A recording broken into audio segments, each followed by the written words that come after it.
I'm delighted to welcome not one, but two brilliant guests to the show, both experts in the field of diversity and inclusion. Dr. Julie Humphreys is Group Head of Diversity and Inclusion at the media group Reach plc, the UK's largest commercial and regional publishers, who reach over 47 million people each month via their 9 national and 70 regional brands. Julie has over 20 years' experience in HR, specialising in diversity and inclusion and talent management. For her doctorate, she researched the effect of children on women's careers in the UK financial services sector, and she's a fellow of the Chartered Institute of Personnel and Development. Outside of work, Julie has 4 children and 2 Cocker Spaniels, and like many, opted for a big life shift during the pandemic by moving away from London to the wilds of Norfolk. And Natasha Whitehurst is Global Inclusion Lead at Rolls-Royce, the industrial engineering and technology firm that develops complex power and propulsion solutions for safety-critical air, sea, and land applications. Natasha has extensive HR experience within multiple industries, more recently specialising in diversity, inclusion, and belonging. And at Rolls-Royce, she helps business leaders develop their own inclusive behaviours, establish more inclusive recruitment practices, and attract diverse talent. Natasha was featured on the Global Diversity List in 2020 in recognition of her work.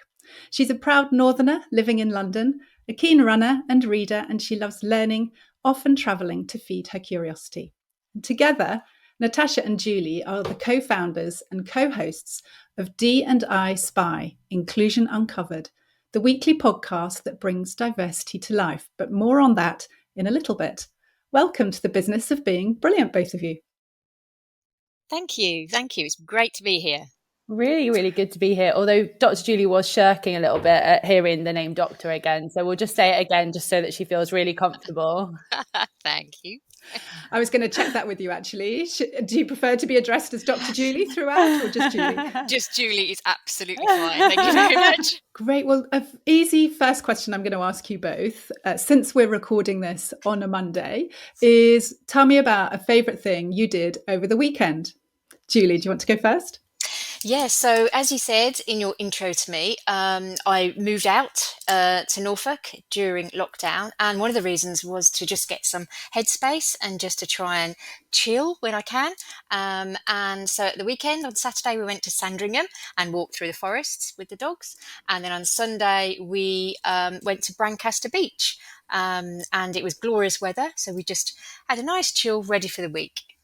Oh, that sounds wonderful. Woods and the seaside. What a lovely combination. And do you spot any royalty while you're out on your patrols? No, we never do. We try and avoid it because there's so many, there's loads of police go and everything. So we just fine. When we know they're there, we don't go. Okay, fair enough. Lovely. Thank you. And Natasha, how about you? So similar vein, as you mentioned in my intro, I was actually up in Manchester over the weekend. It was my sister's birthday. So spent time with her and my niece and ate plenty of food and cake. And then Sunday, out walking, me and my other half back to London, like a bit similar to Dr. Julie, just kind of relaxing for the week ahead. That sounds great. Yeah, it's kind of mid-February. We're still, gritting our teeth slightly, getting through winter and needing to really, recharge a bit and get ready for the next week of winter. I know. Well, what you said, Natasha, chimed with me. Actually, I celebrated a birthday on Saturday, so my weekend was quite full of cake as well. Happy birthday. Thank you very much. And moving on to talk about what you do Monday to Friday, I guess, not so much at the weekends. Can you tell me both how you got into your current leadership roles in diversity and inclusion? Maybe just, a quick summary of what led you into the leadership tier in diversity and inclusion. And lovely to be joined by the doggy on the podcast too. Natasha, do you want to go first? Yeah, of course. So for me, I I never had that burning desire of what I really wanted to do coming out of school. I was the first in my family to go to uni, really influenced by my grandparents, who kind of played the key role in bringing me up. And so, yeah, I went to uni, came out of uni and thought, what do I want to do? And actually, through my operational experience, found out that actually people were my passion. So kind of went into the HR, I went into the HR field and decided to kind of that be my focus. I spent a couple of years as a head of HR within corporate hospitality, and decided actually my specialist kind of, or my favorite piece of that work was diversity and inclusion. And I did a lot of work around that. And so, yeah, so then a role became available in Reach. And so I joined Dr. Julie as diversity and inclusion manager. And I guess from that point, Julie was an awesome sponsor and really helped mentor me and get me ready. And that's when a role came available in my current organisation at Rolls-Royce. And I thought, actually, go and practice what she's taught me at a global level. So yeah, that's a very whistle-stop tour into me, I suppose, on my career journey. Yeah, that's really good to hear. And lovely that you've had that kind of shared time working together in the past and learning from each other, no doubt. And it sounds like you've been pretty good, Natasha, at figuring out what is it that I'm enjoying about the work I'm doing on a regular basis, and then following that thread of interest and enjoyment. Yeah, and I think I didn't necessarily have, from an external perspective, those people to help kind of influence or direct my thought. And so actually I've been surrounded by people in my working life who've helped bring that out of me. So that, coupled with just kind of curiosity and going, oh, I really like that bit there. How do I make that my day job?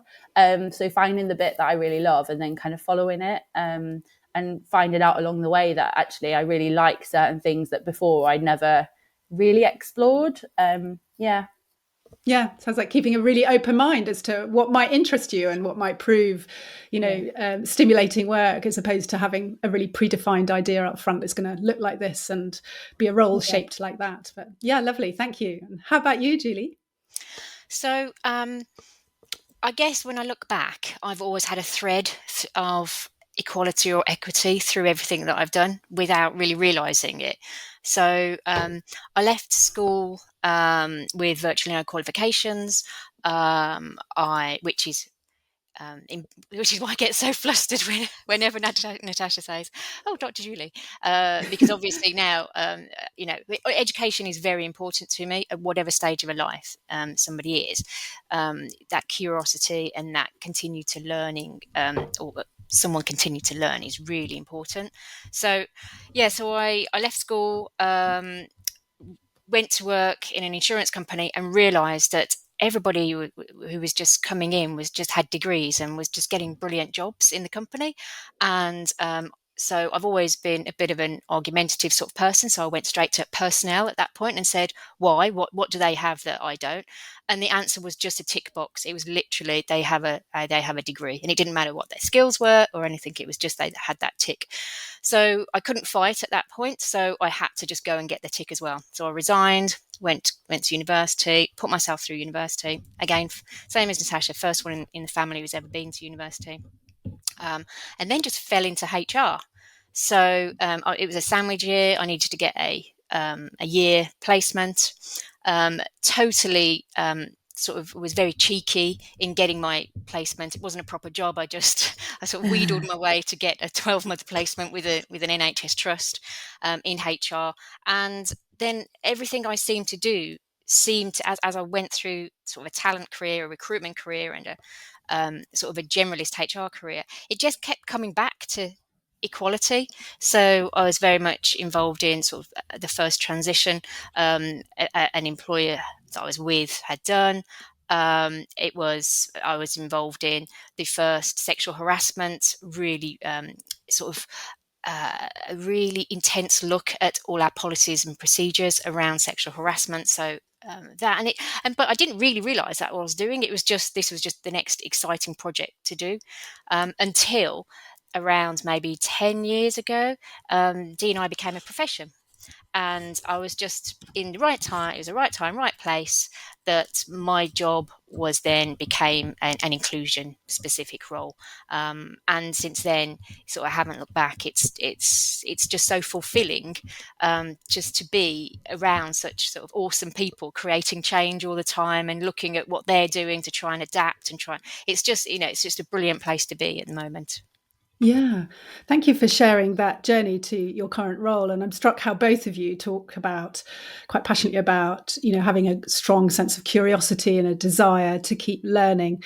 And it also sounds as though as you've been following those interests and exploring, possibilities, actually the field of diversity and inclusion has kind of emerged around you and solidified and become much more kind of professional and recognized and established. And that's led to the creation of roles that actually are exactly about what you both really enjoy doing. Is that fair to say? I Yeah, think you're definitely. absolutely right. I think we're seeing now. The exciting thing is we're seeing they're taking on a new they're taking a new form, whereas they were very much in their infancy in the first few years, and the US were very much ahead of the game. The UK were trailing them, and then George Floyd was murdered, and suddenly organizations were saying, were looking inwardly and didn't know how to react if they didn't have a function. So we saw a lot of organizations create functions, and now we're 2.5 years on. They're now re-looking at those functions and seeing whether they're fit for purpose.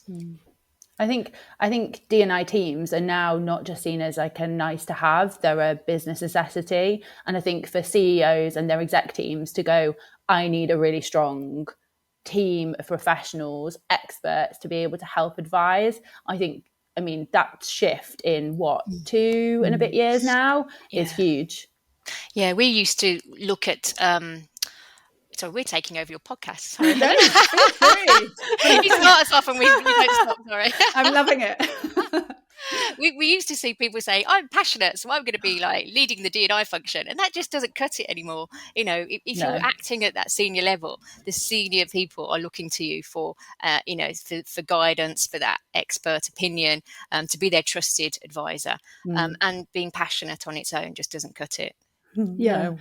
Because what I'm hearing a lot is that there's a very strong commercial incentive now that's becoming very clear, so that business leaders, Yeah. are seeing clients and suppliers say, show us what you're doing, because we're factoring that into our decisions. And the same goes for kind of investments and things like that. So, that it's much more rooted to the commercialities of doing business these days, isn't it? And so I think much more on business leaders' genuine agenda. And yeah. It is absolutely, but we're still being tasked with show me the color of the money of D&I. They're still Yeah. saying, show me the proof that D&I works.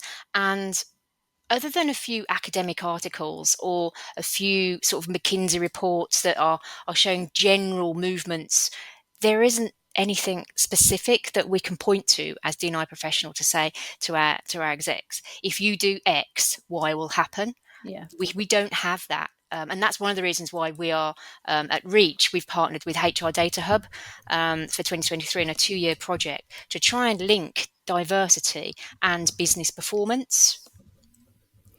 That's really interesting to hear. Do you hear the same questions, Natasha? Yeah, without a doubt. And one of the pieces of work I've been doing over the last 2 weeks has been just that. So what impact is inclusion going to have on business performance, and pull together relevant data? And actually, there hasn't really been, so if anyone is listening, there hasn't really been anything very relevant or up to date. We saw a lot of, like Julie said, work from McKinsey and Deloitte probably around 2018, 2019. We're maybe starting to get some insights now, but it's interesting that exec teams want this from the D&I kind of teams, but you wouldn't necessarily do the same thing around HR. So whilst D&I would sit in some businesses within the HR function, some like Julie sits outside, it's interesting to see that actually the pressure and also the demand to justify and show real return. Yeah, I've heard that from other D&I leaders I've spoken to on a one-to-one basis as well, that they're saying, and theirs may have been the first full-time role that the company appointed, certainly within the last 3 to 5 years. And they're feeling a lot of support from the exec team, but they're also hearing that challenge, which is show me the reward we are getting, or the return on the investment in your role and your team's roles on the business, and they're really keen to see that link. So are you both saying that actually the kind of cross industry broader research is the stuff that we've heard about for a few years now and hasn't recently been updated, and as a result actually within companies you're having to find ways to draw that link yourselves, perhaps with or without support? But that sounds like what you're doing with the project you're leading, Julie? And Yeah, certainly. So we have KPIs at exec level around D&I, absolutely. But they are very focused around the HR function and the workforce, whereas I sit outside, or the function sits outside of HR, where I am at the moment, which is Reach, and we don't really assess the performance of the D&I metrics outside of the workforce at the moment. Okay, yeah, that makes sense. There's things like content, that commercial, advertising, our supply chain, our audience. So we're absolutely doing work in all of those areas, but they're not KPI'd. And I just think it's because we're in its infancy. Because we are quite far ahead across the media landscape in what we're doing, but even we can't, have this proof of concept yet. Yes. So it's still kind of emerging field, so to speak, really, is how to really robustly draw those links. And we're still fairly early into 2023. If we were chatting in December and you've had a terrific year, what big thing or small thing maybe would you like to say you've achieved this year? What's a priority or two for you? Natasha, can you go first? Yeah, sure. So I guess the kind of underpinning thing, and I'm hoping that Julie will nod along with this one. She says, because I'm hoping I know her fairly well. Data continues to be a huge part of any inclusion team, and certainly for us, we're focusing on expanding the data that we have and really looking at that. But I think the big thing for me that we have refreshed our inclusion strategy and really kind of looking at that with kind of an intersectional kind of approach and lens. So having that kind of commitment to inclusion and being included, really driving a sense of belonging across the organisation. So belonging really being very key to us over 2023. And for us to get the strategy really embedded across all levels of the organisation. So, we have over 45,000 people to engage with. So making sure that each one of those people knows what we're trying to do.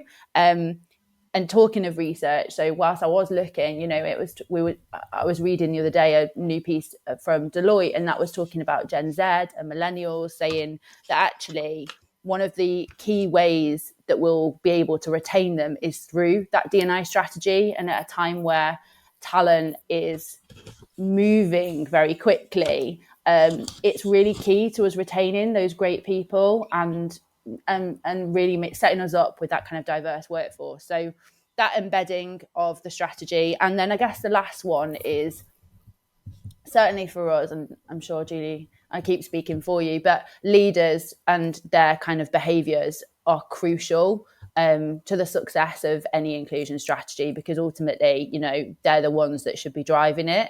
It isn't a team of two that can really just go, oh yeah, well, we do inclusion here, tick. It's about it living and breathing to really create that sense of belonging.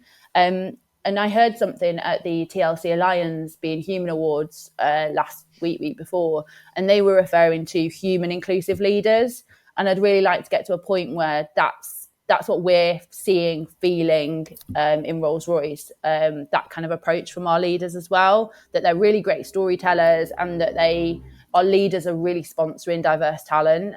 So yeah, they're my kind of top three things really. Yeah, thank you for sharing that. And I'm struck by particularly your last point about focusing on leaders and their inclusive behaviours, how that kind of relates back to the previous point we were discussing about, proving the link, or who you show us you're making impact in diversity inclusion. Well, actually, the question underlying is that, who owns that? And it's not just you and your teams, actually, it's all the leadership team. And actually, they play a huge role as well. Great, thank you. How about you, Julie? What would a great 2023 look like?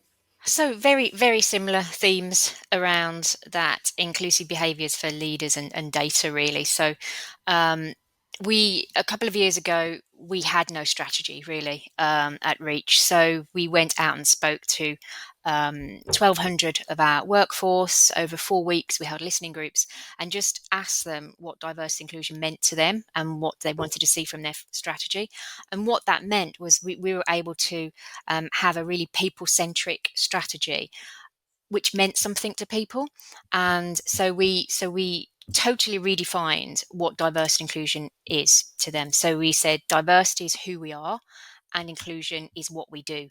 And it was that simple. So we didn't complicate things with intersectionality, equity versus equality. It was very simple. Diversity is your experience and inclusion is your behavior. So that's what we've been building on for the last couple of years. And now for 2023, we're really going to focus on that behavior piece. And we don't want inclusion to be seen as an additional responsibility. It's something extra we have to do. We have to, on our to-do list, we'll be inclusive today. We don't want that.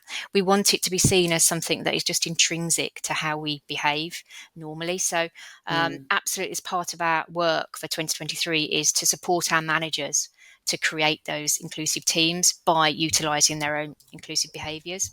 And of course, data.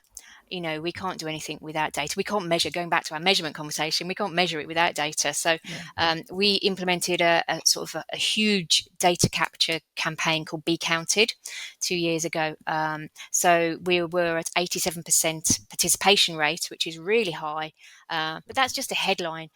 When we looked at it, within the 87% of data capture, we had quite a high percentage of prefer not to say for various demographics that we're asking. So for 2023, we're going to do a huge campaign and we're going to go back into that data and try and explain to people what we're doing with it, why we're doing it, why they can trust us with their data, and hopefully see that prefer not to say percentage reduce.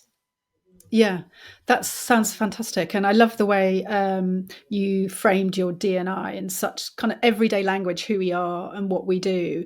And I think it really does get across the point that this is actually about the work we do every day. It's not about a separate program or initiative that's running kind of alongside our day jobs. It's actually about every work interaction we have, every conversation, or every conversation we don't have. Yeah.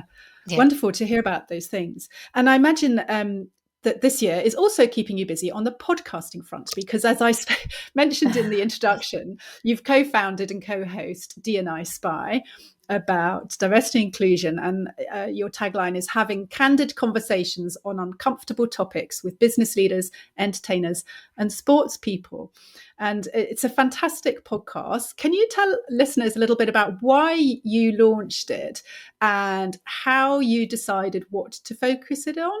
Because I know there's a busy podcast market out there and still growing. So it can take a bit of thinking to kind of find your angle and decide, how you're going to take it forward. How did it come about? So we originally had an internal podcast that Julie and I kind of started. And I think we both kind of fell in love with the idea that actually what a great way, I think to just engage people around the topic of D&I and take it back to basics. And we were talking to our producer, so producer Dan, and he was like, "Are you sure you want to do this? It's a huge commitment." And we thought, well, I was very encouraging of it and said, yes, we absolutely need to do this. And very easily. That's because you're young. Very easily. Thanks, I'll take that. It's the nicest she's ever been to me. And I just encouraged Dr. Julie to think about it. And quite quickly, we realised that there was really a market to touch on one topic of diversity and inclusion at a time with a really specialist guest or member of a community. And that the audience was quite varied for us. We tried to make it really narrow and niche, but then we realized that there's kind of two angles to it. So our D&I spies, or our audience, are either D&I people, so people working in the industry, or people with an interest. And, you know, we say all the time on the podcast, inclusion is an action. So actually, people actively listening to what we're talking about is a way to be an inclusion ally. So very quickly decided that's what we were going to do, and I kind of think it just kind of evolved from there. And topics have been very relevant, very topical. What's in the news? You know, we've talked about parents in prison, and, you know, children being left behind. We've talked about the menopause. We've talked about domestic abuse in the Black community. We've talked about LGBT parenting. I think our favourite episode, I'm looking at Dr. Julie for the wink here, it's probably around labels and labelling. We've really had some really interesting, and I have no better word than beautiful, conversations with people where we've just really unpicked things, and that's then led on to other things. I don't know, Julie, if you wanted to add anything to that. Yeah, I think rarely, there's a few things. Rarely do you have the time to go into a specific topic, or you don't know where to go, because, you know, if you just Google something, you get sort of like 500 things back. And I think this allows either D&I professionals or anyone really, if they want to understand more about a specific topic. We say they're uncomfortable conversations. And that's one of the things that, you know, we try to do, is to broach topics that people find uncomfortable, so they can hear us talk about them, so they don't have to have the conversation themselves until they're comfortable. But we try and hopefully ease them into a conversation. And I think it works because, you know, I often joke about Natasha being young. You know, we come from different generations. You know, we've got very different viewpoints. We've got different backgrounds.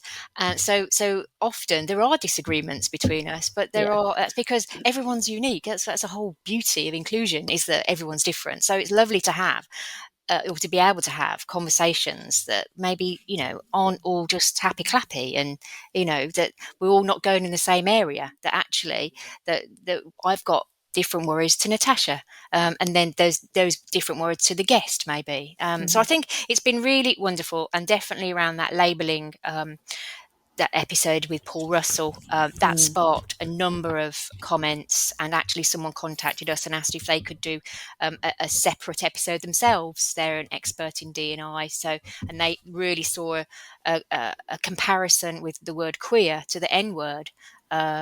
And so we said, yeah, sure, if you want to come on and talk about it. This is not something we have lived experience of, but please do come on and, you know, and talk about it. So yeah, I think it's allowing people a voice that maybe weren't able to have. I think just I mean, the only thing I'd probably echo onto that is that I think often people see D&I professionals, leaders, whatever word we want to use, as like the PC brigade, or like the D&I team. Yeah. And actually, and hopefully it's kind of opening up a window into a world to see the work that we do and the people that sits behind, that we're not PC and this, I think I've heard it referred to as like the woke brigade. That's not what we're doing. We're here as advisors. We do all the research, we do the reading, and it's about a lens as opposed to policing. Yes, that makes sense. And I can understand how, you know, as you talked about kind of unpicking these different topics, and the fact that, you know, you welcome and express different points of view in your podcasting conversations. You're not all trying to reach agreement. You know, that's such an important part of creating an inclusive culture, is to allow time for different voices, acknowledge different experience and opinions and points of view. So it sounds like you're role modeling that in the way you have your conversations on the podcast. And, you know, I was thinking, listening to you describe your podcast there, that I imagine it helps people who are listening to get a sense or a handle on how they might engage in a potentially uncomfortable conversation, because in all honesty, the easiest thing is to not engage, isn't it? But sometimes we does require courage to step into something that we haven't got lived experience of or feels quite unfamiliar to us, and we're all generally quite terrified about saying the wrong thing or causing offense or just not knowing what the right question to ask is. So I imagine people listening can get a feel, because they're hearing you do that live. And to your point, I think you made, Julie, if you're not that familiar with diversity and inclusion, actually one thing you can do to be a good ally is to get informed by listening to podcasts like this. So it's kind of opening your awareness, but also hopefully building your confidence to have some conversations as well. And what kind of reactions do you hear from some of your listeners to some of the, more uncomfortable conversations you've held? We've had some really great reactions, actually. Yeah. One person said that it took them 2 hours to listen to one of our 30-minute episodes because they kept stopping it and talking. They were driving somewhere, Yeah.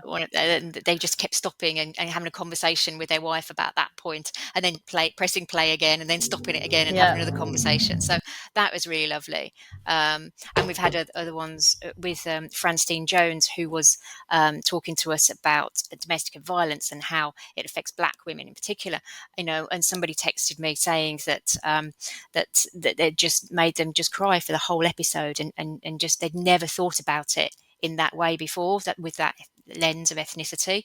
So we've had some fabulous feedback. One of the pieces of feedback that we had at the very start, we went out and did a poll and said, what would you like us to cover? And language was sort of a resounding question. Please do something about language. And that's why you'll see a lot of our episodes just unpicking certain bits of language, because it's, it changes all the time. It's really ever evolving. And, from what we can say today might cause offense next week. And so we have to just make sure that we're on top of it all the time. Yeah, that makes sense. And it's reminding me of conversations I have with my mother, who's in her 80s, about language, but also again with my daughter, who's not quite teens, and talking about how language is changing already, even within her kind of 10 years or so. It's something that can be quite hard to keep up and to know what the right terminology is. So I will pop a link to your podcast in the show notes, so other listeners can enjoy your conversations and get familiar with the different guests you've had on. And just before we close, looking back on your own careers and the things, I guess, that have helped you progress or brought you joy as you've worked in your different roles, is there a particular reflection or piece of advice or a resource that has helped you that you would share for the benefit of our listeners? For me, personally, it's people. Take time to really understand who your supporters are and make the most of them, because that's really helped me in my past, where I've been at different crossroads and I've sort of lent into some of the advice that people have been offering, and it's been career sort of changing for me. Yeah, that's wonderful. Thank you. Natasha? Probably quite similar. I think for me, if we go back to talking about the thread that's kind of gone throughout a career, I think for me there's two things. There's kind of kindness and relationships. I think, take the time to foster those relationships. You don't have to have an official mentor to be mentored. And, it's by creating and cultivating great relationships with people and stepping out of your box and being a bit uncomfortable, reaching out to people and saying, can we just have a coffee chat, and learning a bit more about people's roles and experiences, because that's when I've had those aha moments, or I've gone, oh, actually, I'm really interested in that bit about what you do. And it's a bit similar to Julie, like those people have stayed with me throughout my career. And I now count lots of them as, people that are my friends, and I actually can ring them at any point and say, I'm working on this. What are your thoughts? Or I need some thoughts on this. And it's now become a two-way thing. So I think they're probably the the biggest things, and what we said all the way through, is around that curiosity.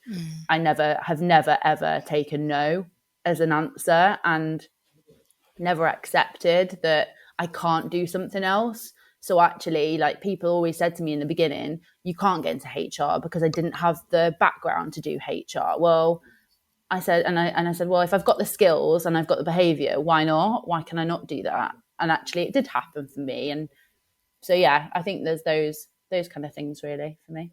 Wonderful. Thank you both for sharing such great advice. And I think that's a great question for listeners to perhaps try out this week if they haven't, it's not one they use regularly, which is why not? And said in a really constructive, collaborative tone, and see what you get back. But thank you both so much for coming on the show and talking with me and sharing all your expertise around the field of diversity inclusion and what's happening. You're both at the forefront of this work. So it's really fantastic to hear how you're leading this agenda in your organisations. And it's been great fun chatting with you both. Thanks so much. Thank you, Helen. For having us.